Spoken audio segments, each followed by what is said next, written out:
প্রতিমন্ত্রীর জন্যই মূলত এখন অপেক্ষা চলছে। তারেক রহমানের নেতৃত্বাধীন মন্ত্রিসভায় আরও 5 জন যুক্ত হচ্ছেন আজ।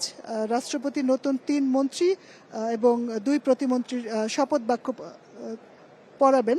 এর মধ্যে মন্ত্রিপরিষদ বিভাগ থেকে সম্ভাব্য মন্ত্রী প্রতিমন্ত্রীদের সবার সঙ্গে যোগাযোগ করা হয়েছে, তারা এসে পৌঁছেছেন।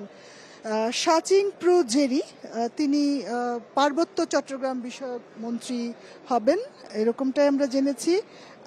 আরও নরসিংদী 2 থেকে সংসদ সদস্য হয়েছেন আব্দুল মঈন খান, তিনি হচ্ছেন এলজিআরডি মন্ত্রী। আসলে আন্দালিব রহমান পার্থ তথ্যমন্ত্রী হওয়ার খবরটা কিন্তু আমি যেটা জেনেছি সবাই ইতিমধ্যে জেনে গেছেন, এবং মোহাম্মদ শামীম কায়সার লিঙ্কন তিনি ধর্ম প্রতিমন্ত্রী হচ্ছেন।